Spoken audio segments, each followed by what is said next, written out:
Unit ওয়ানে DSA সম্পর্কে একটা বেসিক আইডিয়া দেওয়া হবে, যে ডিএসএতে কী কী আছে সেগুলো সম্পর্কে একটা বেসিক আইডিয়া তুমি পেয়ে যাবে এই ইউনিটটায়। তো এখানে যে যে জিনিসগুলো আছে সেগুলোকে আমি টোটাল 7টা ছোটো ছোটো টপিকে ভাগ করেছি। সেই 7টা টপিক কমপ্লিট মানে পুরো ইউনিট 1টা কমপ্লিট হয়ে যাবে। তো সবার প্রথমে আছে ইন্ট্রোডাকশন অ্যান্ড বেসিক টার্মিনোলজিস, তারপর আছে elementary data organisations, third data structure operations, fourth analysis of an algorithm, fifth asymptotic notations, sixth time space trade off, and 7 searching techniques. তো এই যে 7টা টপিক আছে এই 7টা টপিককে ডিটেলে আলোচনা করা হবে। এই 7টা টপিক কমপ্লিট মানে পুরো ইউনিট 1টা কমপ্লিট। তো এখানে সবার প্রথমে তোমাকে যে টপিকটা সম্পর্কে জানতে হবে সেটার নাম হচ্ছে ইন্ট্রোডাকশন অ্যান্ড বেসিক টার্মিনোলজিস। তো এখানে সবার প্রথমে তোমাকে জানতে হবে যে ডেটা কি। ডেটা মানে হচ্ছে র ফ্যাক্টস অ্যান্ড ফিগার্স, যেগুলোর আলাদা করে কোনো মানে থাকে না। ডেটা বলতে কোনো ওয়ার্ডও হতে পারে বা কোনো স্পেশাল ক্যারেক্টারও হতে পারে, কোনো সিম্বলও হতে পারে বা কোনো নাম্বারও হতে পারে, যেমন 10, 20, 30, 40 যে কোনো নাম্বার হতে পারে, বা ধরো যে কোনো ওয়ার্ড অ্যাপেল, গুয়াভা এরকম যে কোনো ওয়ার্ডও হতে পারে। একটা এক্সাম্পল দিয়ে বললে, ধরো একজন স্টুডেন্টের নাম্বার 45 লেখা আছে, তো এটা দেখে আমরা ঠিকভাবে কিছু বুঝতে পারবো না যে স্টুডেন্টটা কে, কোন স্টুডেন্টের কথা বলা হয়েছে এখানে। তারপর 45 সে কোন সাবজেক্টে পেয়েছে, মাল্টিপল সাবজেক্ট থাকতে পারে, ধরো ফিজিক্স, কেমিস্ট্রি, বায়োলজি, হ্যান মাল্টিপল সাবজেক্ট আছে, তো সেই সাবজেক্টের মধ্যে কোন সাবজেক্টে 45 পেয়েছে সেটা আমরা বুঝতে পারবো না, বা কোন স্টুডেন্টটাই বা পেয়েছে সেটা কিছুই বুঝতে পারবো না। তো 45 শুধুমাত্র 45 লেখাই আছে, তো এখান থেকে আমরা কোনো কনক্লুশনে আসতে পারছি না। তো সেই জন্য বলতে গেলে এটার কোনো আলাদাভাবে মিনিং পাচ্ছি না আমরা। তো ডেটা কি, ডেটাকে এক কথায় বলতে গেলে র facts and figures without any meaning. তো ডেটার পর এবার তোমাকে জানতে হবে যে ইনফরমেশন মানে কি। ইনফরমেশন হচ্ছে ডেটা যখন কোনো অর্থ বোঝাচ্ছে সেটাকেই ইনফরমেশন বলা হয়। যেমন ধরো আগের এক্সাম্পলটায় যেমন বললাম যে 45 শুধুমাত্র যদি লেখা থাকে তাহলে সেটা কোন স্টুডেন্টের নাম্বার বা কোন সাবজেক্টের নাম্বার কিছুই বোঝা যাচ্ছে না।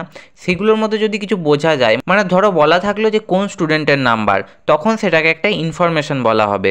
যেমন ধরো বলা থাকলো যে নবিতা অঙ্কতে 0 পেয়েছে, সেটা হলো একটা ইনফরমেশন। তো এক কথায় বলতে গেলে ইনফরমেশন মানে হচ্ছে process data that has meaning. ইনফরমেশনের পর তোমাকে জানতে হবে ডেটা আইটেম সম্পর্কে। তো ডেটা আইটেম মানে কি? ডেটা আইটেম মানে হচ্ছে a single unit of value, বা অন্যভাবে বললে ডেটা আইটেম মানে হলো একটি নির্দিষ্ট মানের ইউনিট। ফর এক্সাম্পল তোমার ইউনিভার্সিটি রোল নাম্বার, বা তোমার কলেজ আইডি, বা তোমার নেম, বা তোমার কোনো সাবজেক্টের মার্কস, এই প্রতিটা জিনিস হলো এক একটা ডেটা আইটেম। এক কথায় বলতে গেলে ডেটা আইটেম মানে হচ্ছে a single unit of value. এরপর আমরা জানবো রেকর্ড সম্পর্কে।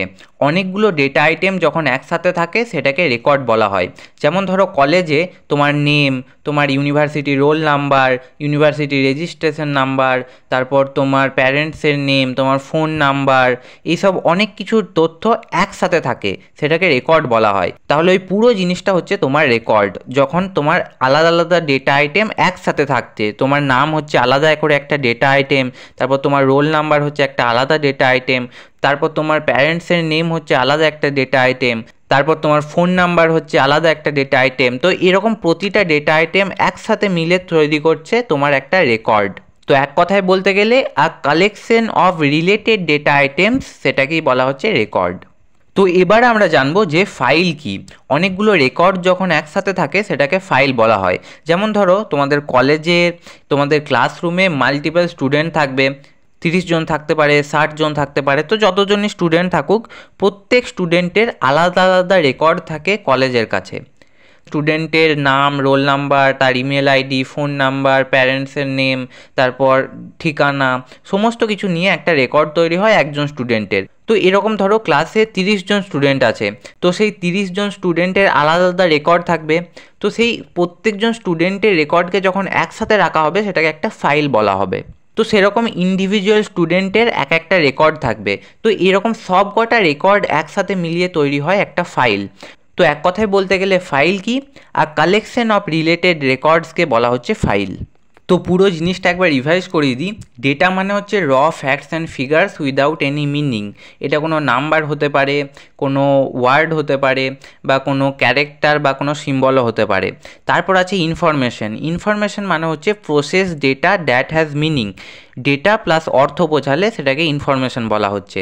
ডেটা আইটেম মানে হচ্ছে আর সিঙ্গেল ইউনিট অফ ভ্যালু। এটা তোমার নাম হতে পারে, বা তোমার কলেজের রোল নাম্বার হতে পারে, বা ইউনিভার্সিটির রেজিস্ট্রেশন নাম্বার হতে পারে। যে কোনো সিঙ্গেল ইউনিট অফ ভ্যালুই হচ্ছে data item.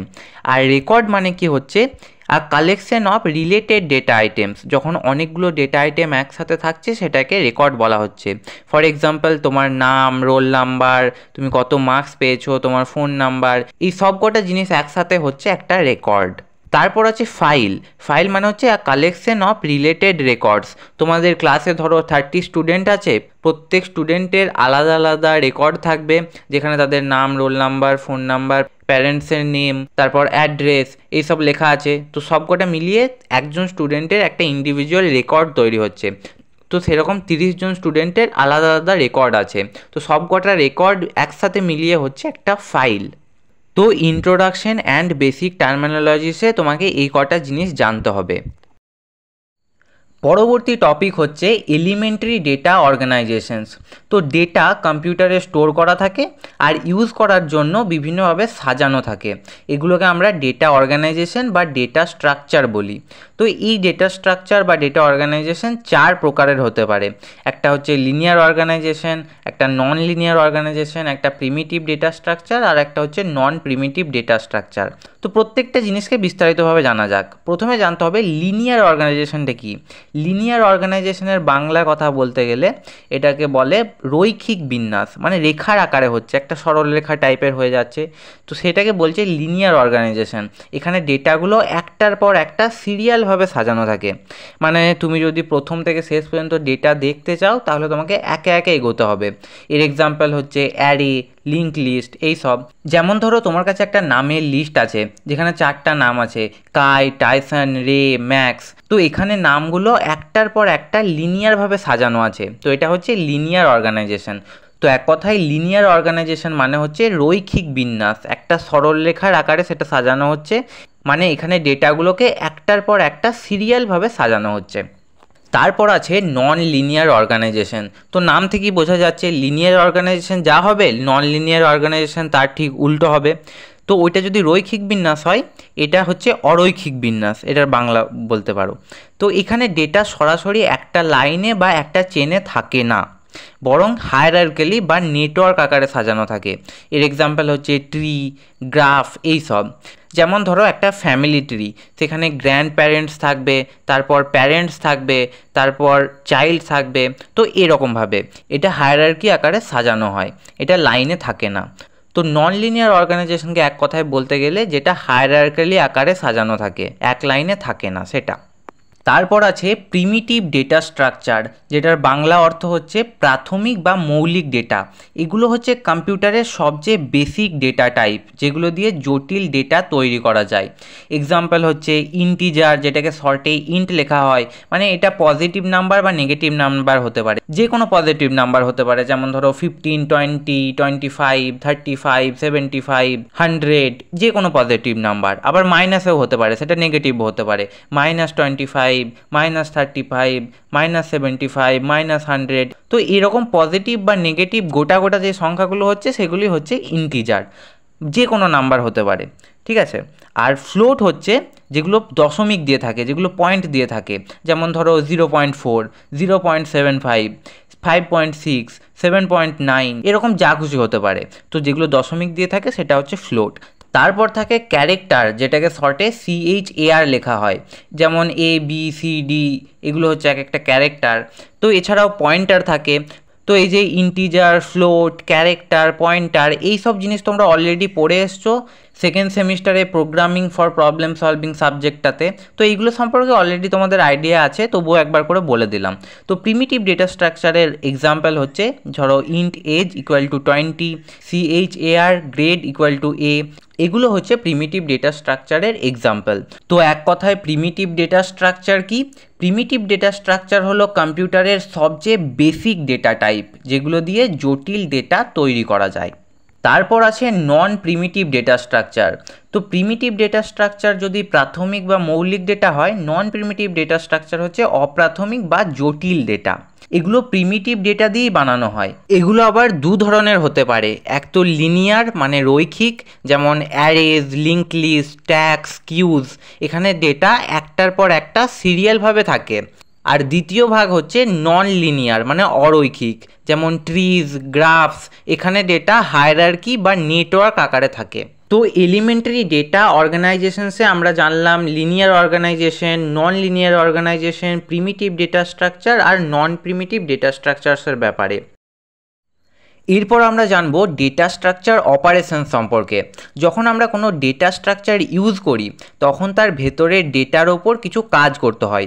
Data structure use করি মানে array, link list, stack, queue, tree, এইসব যখন ইউজ করি তখন তার ভেতরের ডেটার মধ্যে কিছু কাজ করতে হয়, মানে কিছু অপারেশন করতে হয়, যেগুলো হচ্ছে insertion, deletion, traversal, searching, sorting, updation, এইসব জিনিসগুলো। তো এই প্রতিটা জিনিসকে একে একে আলোচনা করছি, যে array, link list, stack, queue, tree, এইসবের মধ্যে কী ধরনের অপারেশন হয়, সেই প্রতিটা জিনিসের মানে কি। তো প্রথমেই আছে ইনসার্শন। ইনসার্ট কথাটা শুনে থাকবে, ইনসার্ট করা মানে ঢোকানো। যেমন ধরো ল্যাপটপ আছে, তো সেই ল্যাপটপের মধ্যে আমি পেন ড্রাইভ ইনসার্ট করব, পেন ড্রাইভ ঢোকাবো। ইনসার্ট কথাটা থেকে মনে রাখবে ইনসার্শন। ঠিক আছে, ইনসার্শন মানে হচ্ছে নতুন এলিমেন্ট যোগ করা, মানে কোনো ডেটা স্ট্রাকচারের মধ্যে নতুন একটা এলিমেন্টকে অ্যাড করা বা ঢোকানো। যেমন ধরো একটা অ্যারে আছে যেটা হচ্ছে 10, 20, 30, তো এখানে তুমি 40 ইনসার্ট করবে, তো সেটা কি হয়ে যাবে 10, 20, 30, 40। ঠিক আছে, তো এখানে তুমি 40টা ইনসার্ট করলে, এখানে ঢোকালে, তো সেটাই হচ্ছে ইনসার্শন। তো এখানে তুমি যে কোনো অ্যারের মধ্যে যা খুশি ঢোকাতে পারো। তো এইভাবে যখন তুমি কোনো বাইরের জিনিস ঢোকাচ্ছ সেটা হচ্ছে ইনসার্শন। ঠিক আছে, তারপর আছে ডিলিশন। ডিলিট করা বলি না আমরা, যে ফাইলটা ডিলিট করে দিচ্ছি বা কোনো কিছু মেসেজ ফ্যাসেজ ডিলিট করে দিই, মানে মুছে ফেলা। তো ডিলিশন মানে হচ্ছে এলিমেন্ট ডিলিট করে দেওয়া বা মুছে ফেলা, কোনো নির্দিষ্ট এলিমেন্ট ডেটা স্ট্রাকচার থেকে সরিয়ে ফেলাকে ডিলিশন বলে। যেমন ধরো একটা অ্যারে আছে 10, 20, 30, 40, এখান থেকে তুমি 20 মুছে ফেললে, তো অ্যারেটা কী থেকে গেল 10, 30, 40। তো এটা হচ্ছে ডিলিশন। ঠিক আছে, ডিলিট করে দেওয়া বা মুছে ফেলা, প্রচুর সিম্পল জিনিস। তারপর আছে ট্রাভার্সাল। ট্রাভেল বলতে আমরা কি বুঝি, ট্রাভেল মানে ঘুরে বেড়ানো। ঠিক আছে, বলি না আমরা ট্রাভেল করতে যাচ্ছি পুরীতে বা দীঘাতে যাচ্ছি ট্রাভেল করতে। ঠিক আছে, তো ট্রাভেল করা মানে ঘুরে বেড়ানো, সেখান থেকে মনে রাখতে পারো ট্রাভার্সাল কথাটা। ট্রাভার্সাল মানে হচ্ছে প্রতিটি এলিমেন্টকে একবার করে ভিজিট করা। যখন আমরা পুরো ডেটা স্ট্রাকচারের ভেতরের সব কটা এলিমেন্টকে একে একে দেখি বা ইউজ করি সেটাকে ট্রাভার্সাল বলে। যেমন ধরো একটা অ্যারে আছে 5, 10, 15, এই সব কটা এলিমেন্টকে একবার করে পড়ে নিলাম। প্রথমে 5টাকে দেখলাম, তারপর 10টাকে দেখলাম, তারপর 15টাকে দেখলাম, এরকম করে প্রতিটা জিনিস একবার করে ঘুরে চলে এলাম, সেটাকে বলা হয় ট্রাভার্সাল, মানে একবার সব জিনিসকে ঘুরে ঘুরে দেখা, একবার করে ভিজিট করা। তারপর আছে সার্চিং। সার্চ করা, গুগল সার্চ করি আমরা, ইউটিউবে কিছু সার্চ করি, এখন চ্যাটজিপিটিতেও সার্চ করি। সার্চ করা মানে খুঁজে বের করা। ঠিক আছে, কোনো জিনিসকে খোঁজা। তো সার্চিং মানে হচ্ছে কোনো এলিমেন্টকে খোঁজা, ডেটা স্ট্রাকচারের ভেতরে একটা নির্দিষ্ট মান কোথায় আছে সেটাকে খুঁজে বের করা।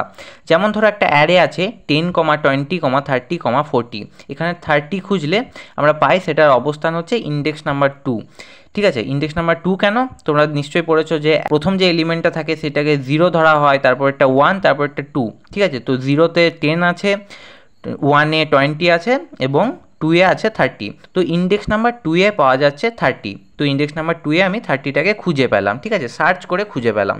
তো এইভাবে সার্চ করা হয়। 20 খুঁজলে কোথায় পাবো, ইন্ডেক্স নাম্বার 1-এ। ঠিক আছে, ইন্ডেক্স নাম্বার 0তে পাবো 10। ঠিক আছে, এরকমভাবে সার্চ করা মানে খুঁজে বের করা, কোন এলিমেন্ট কোথায় আছে সেটাকে খুঁজে বার করা হচ্ছে সার্চিং।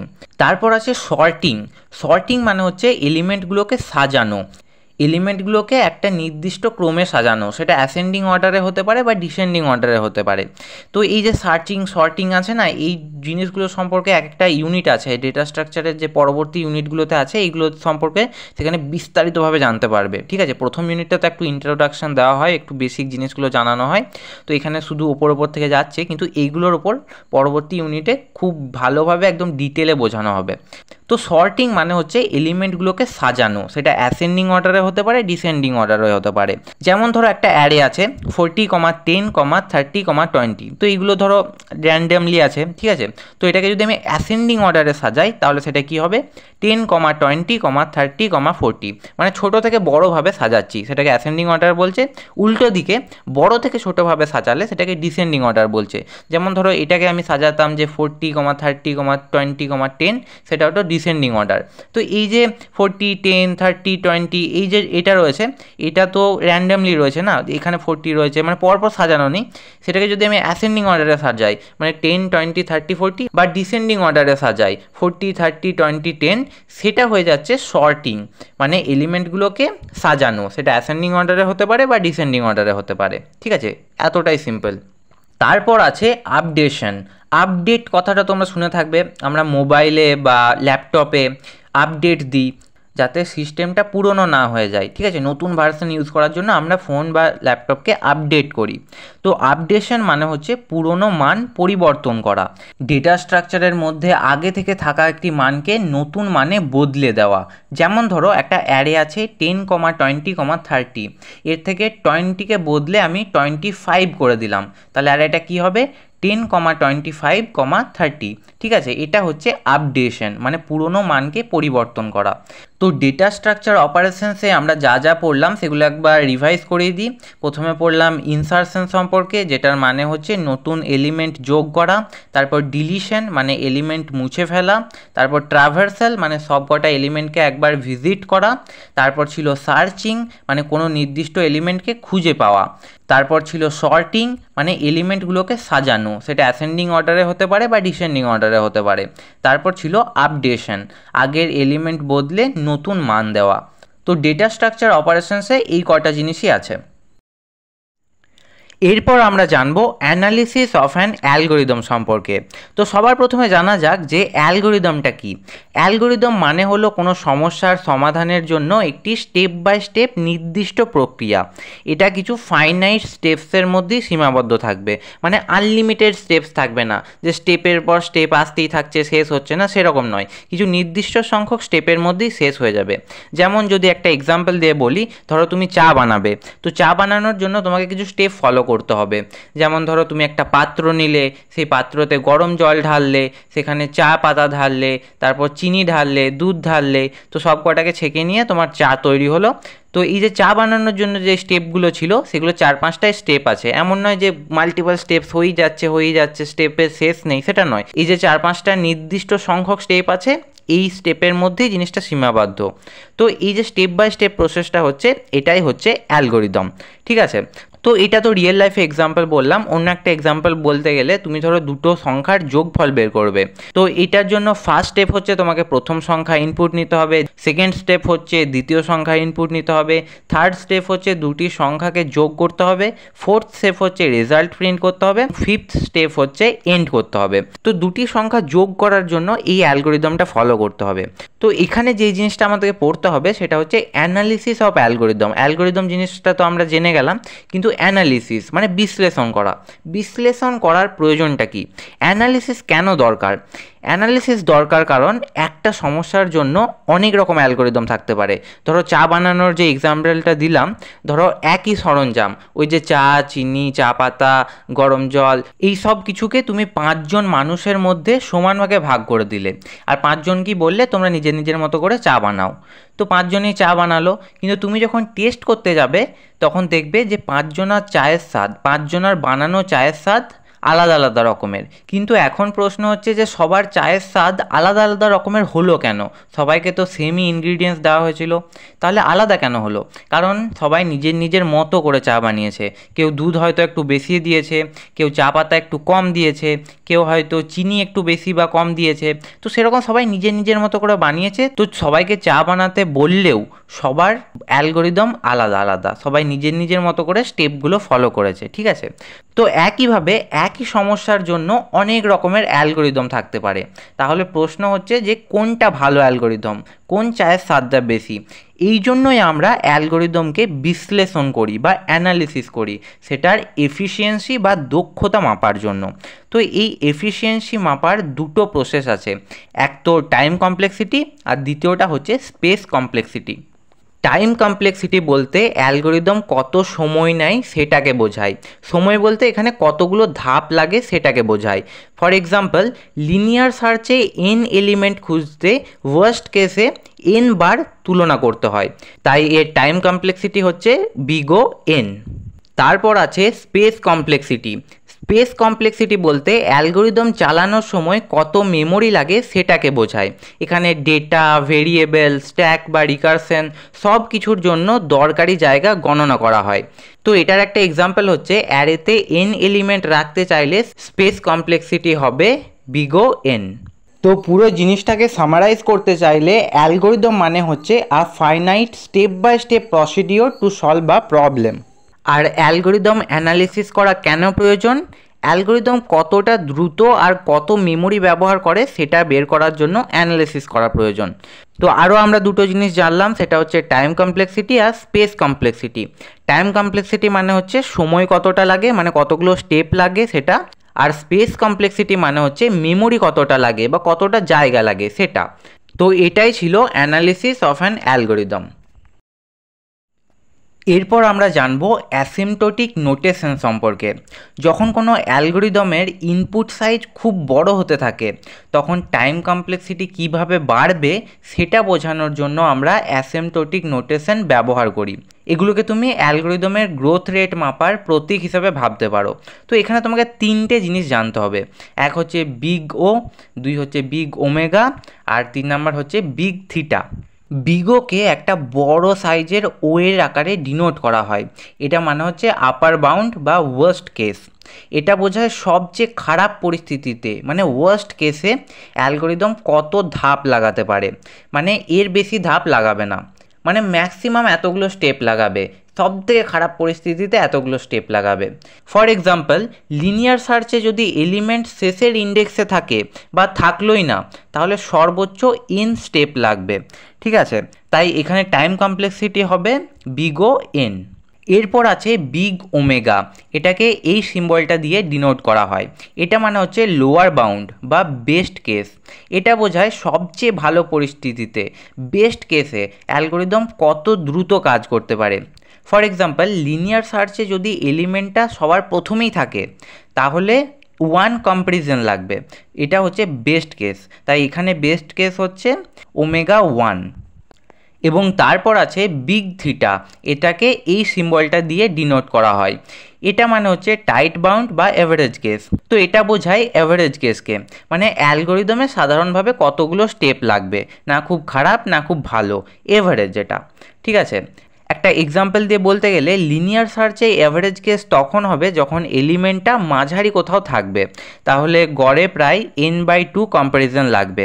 তাই টাইম কমপ্লেক্সিটি হবে থিটা এন।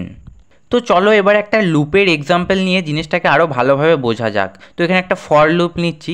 তো ফর, তারপর প্যারেন্থেসিসের মধ্যে লিখছি i = 0, i n, i++, ঠিক আছে।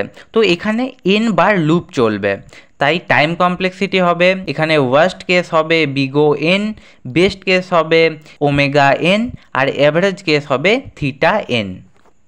তো সহজ ভাষায় জিনিসটাকে মনে রেখো যে বিগ ও হচ্ছে ওয়ার্স্ট কেস, বিগ ওমেগা হচ্ছে বেস্ট কেস, আর বিগ থিটা হচ্ছে অ্যাভারেজ কেস। এরপর আমরা জানবো টাইম স্পেস ট্রেড অফ সম্পর্কে। কোনো অ্যালগরিদম বা প্রোগ্রামে সবসময় দুটো জিনিস লাগে, এক তো টাইম আর দ্বিতীয় হচ্ছে স্পেস। টাইম মানে হচ্ছে সময়, আর স্পেস মানে হচ্ছে মেমোরি বা স্টোরেজ। তো এখন অনেক সময় দেখা যায় যদি আমরা কম মেমোরি ইউজ করি তাহলে সময় বেশি লাগে, আবার উল্টো দিকে যদি আমরা বেশি মেমোরি ইউজ করি তাহলে সময় কম লাগে। এটাই হলো টাইম স্পেস ট্রেড অফ। তো এটার রুল হচ্ছে দুটো, লেস স্পেস মোর টাইম, মোর স্পেস লেস টাইম, এটুকুই। তো যদি একটা এক্সাম্পল নিয়ে বলি, ধরো তুমি একটা ফিবোনাচি নাম্বার বের করতে চাও, যদি প্রতিবার রিকারশন দিয়ে হিসাব করো মেমোরি কম লাগবে কিন্তু সময় বেশি লাগবে, কারণ একই জিনিস বারবার গণনা করতে হবে। আর তার বদলে তুমি যদি আগে থেকেই একটা অ্যারেতে মানগুলো স্টোর করে রাখো তাহলে মেমোরি বেশি লাগবে কিন্তু সময় কম লাগবে, কারণ আগেকার রেজাল্টই রিইউজ হবে, সেই জন্যই।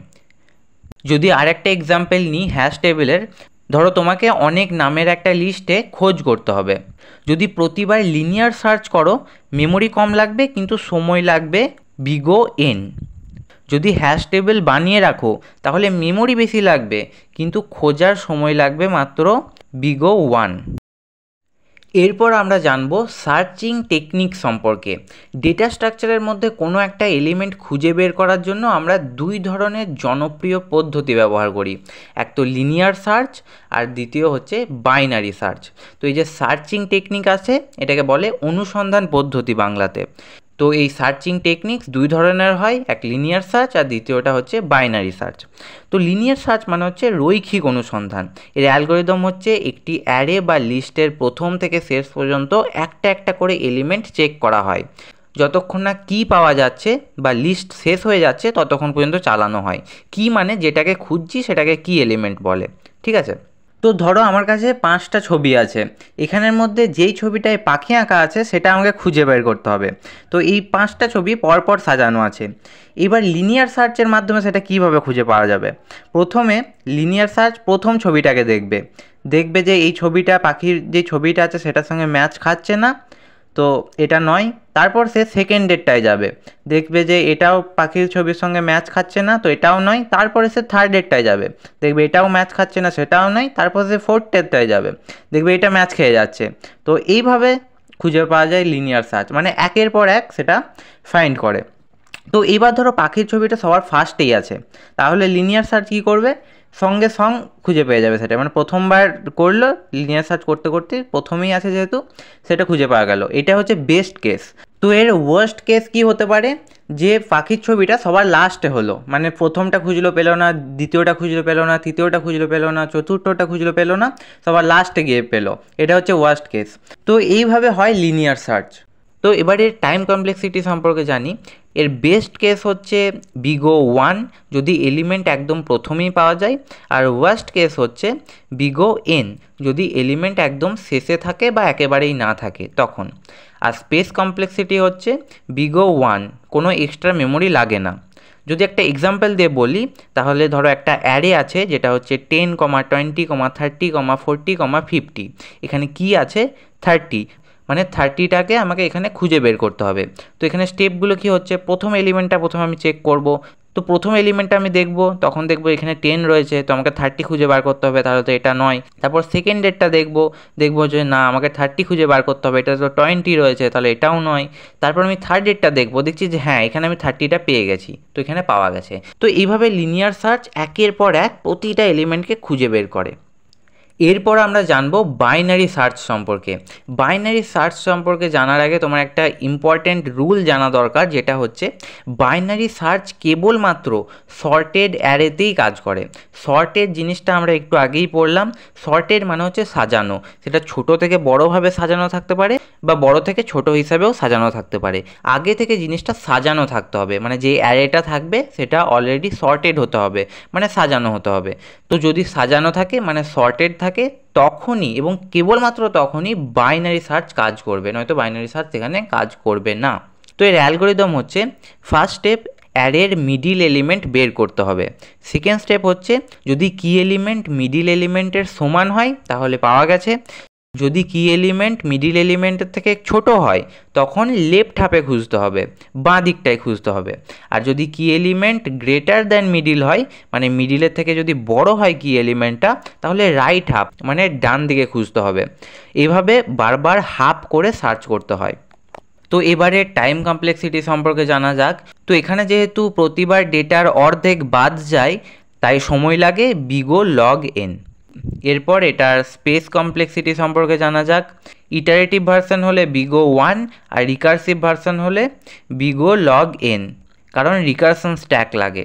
যদি একটা এক্সাম্পল দিয়ে বলি, ধরো একটা সর্টেড অ্যারে আছে 10, 20, 30, 40, 50, 60, 70। এটা হচ্ছে একটা সর্টেড অ্যারে। তো এখানে কি হচ্ছে 50, মানে 50টাকে এখানে আমাকে খুঁজে বের করতে হবে। তো এর স্টেপ কি হবে, প্রথমে আমরা মিডিলটা চেক করব। তো এখানে মিডিল ইকুয়াল টু হচ্ছে 40, আর যেহেতু কিটা 40 থেকে বেশি, 40 থেকে বড়, তাই আমরা রাইট হাফ মানে ডান দিকটা সার্চ করব। তো ডান দিকে 40 ডান দিকে কি কি আছে, 50, 60 আর 70, এই তিনটে আছে। তো এখানে বাঁ দিকের জিনিসটা ভুলে যাও এবং মিডিলটাও ভুলে যাও, তুমি তিনটে জিনিস মনে রাখো, সেটা হচ্ছে 50, 60 আর 70। তো এবার এটারও মিডিল এলিমেন্টটা খুঁজবো। এখানে মিডিল এলিমেন্ট হচ্ছে 60। এখানে যেহেতু কিটা 60 থেকে কম আছে, তাই আবার লেফট হাফটা সার্চ করব, মানে বেঁচে থাকলো শুধুমাত্র 50।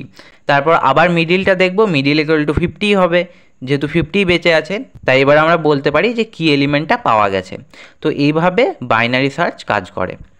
তো একদম সহজ ভাষায় বলতে গেলে লিনিয়ার সার্চ ধীরে ধীরে প্রতিটা এলিমেন্টকে একটার পর একটা চেক করে, আর বাইনারি সার্চ প্রথমে মিডিল এলিমেন্টটা চেক করে। মিডিল এলিমেন্টটাতেই যদি পাওয়া যায় তাহলে খুবই ভালো, আর যদি না পাওয়া যায় তাহলে যদি কি এলিমেন্টটা মিডিল এলিমেন্টের থেকে ছোট হয় তাহলে বাঁ দিকটা সার্চ করবে, আর যদি বড় হয় তাহলে ডান দিকে সার্চ করবে। এইভাবে বাইনারি সার্চ কাজ করে। ইউনিট 1-এ আমাদের যে 7টা টপিক ছিল, ওই 7টা টপিক সম্পর্কে আমরা জেনে নিয়েছি। অর্থাৎ প্রথমে ইন্ট্রোডাকশন অ্যান্ড বেসিক টার্মিনোলজিস, তারপর এলিমেন্টারি ডেটা অর্গানাইজেশনস, তারপর data structure operations, analysis of an algorithm, asymptotic notations, time space trade off, searching techniques, সব কটা সম্পর্কে আমরা জেনে নিয়েছি। তো ইউনিট 1টা পুরোটা কমপ্লিট হয়ে গেছে।